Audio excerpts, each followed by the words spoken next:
সুপ্রিয় দর্শক মণ্ডলী, আসসালামু আলাইকুম। আজকে আমরা একটি ঐতিহাসিক ঐতিহ্যবাহী ঈদগাহ জামে মসজিদের পরিচিতি তুলে ধরার চেষ্টা করব।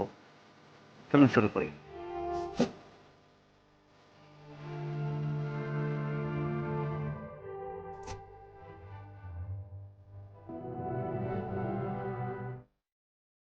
নারায়ণগঞ্জের ২৫০০ উপজেলার সাতগ্রাম ইউনিয়নের নোয়াগাঁওয়ে শতবর্ষের ঐতিহ্য বহন করে দাঁড়িয়ে আছে মিয়া সাহেবের বাড়ি ঈদগাহ।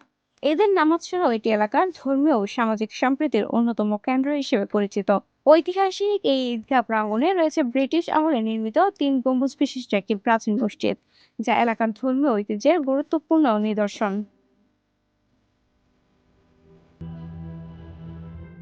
বর্তমানে অধ্যাপক ফজলুল বারী খান মিয়া সাহেব ঈদগাহ ও সংশ্লিষ্ট ধর্মীয় কার্যক্রম পরিচালনা করছেন। এর আগে তার পিতা মরহুম আব্দুল মুহাইমিন খান দীর্ঘদিন এ দায়িত্ব পালন করেন। আর নয় ভাড়া বাড়ি, এবার ভাড়ার টাকায় নিজের বাড়ি। নগদ অথবা কিস্তিতে বুকিং দিয়ে আপনিও হতে পারেন একটি ফ্ল্যাটের গর্বিত মালিক। নদী বাংলা গ্রুপ। ৩ প্রজন্ম ধরে তাদের পরিবার নোয়াগাঁও সহ আশপাশের প্রায় ৬৫টি গ্রামের ধর্মীয়, সামাজিক ও মানবিক কর্মকাণ্ডে গুরুত্বপূর্ণ ভূমিকা রেখে আসছে। এই শান্তিপ্রিয় শান্তিময় পরিবেশে এখানকার মানুষের আবেগের জায়গা। প্রতি বছর ঈদে এই ঈদগাহ মাঠে হাজারো মানুষের জমায়েত হয়। অনেকেই ছোটবেলা থেকে এই ঈদগাহে নামাজ পড়ে বড় হয়েছেন। ঈদের দিন দূর দূরান্ত থেকে হাজারো মুসল্লি এখানে একত্রিত হয়ে ঈদের নামাজ আদায় করেন। স্থানীয়দের কাছে ঈদগাহ শুধু নামাজের স্থান নয়, বরং ভ্রাতৃত্ব, সম্প্রীতি ও ঐতিহ্যের এক অনন্য প্রতীক।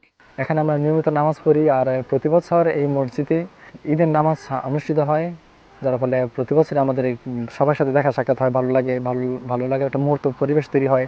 আমার কাছে, বিশেষ করে আমার কাছে খুবই ভালো লাগে প্রতি বছর যে মানুষের সাথে দেখা সাক্ষাৎ হয়, যাদেরকে আমরা দেখি না, অনেক দিন পর্যন্ত দেখি না, মাসের মাস চলে যায়, কিন্তু যখন এই ঈদের নামাজ অনুষ্ঠিত হয় তখন সবার সাথে পরিচিত হয়, একদম অনেক ধরনের ভ্রাতৃত্ব সৃষ্টি হয়। আমার কাছে খুবই ভালো লাগে জিনিসটা।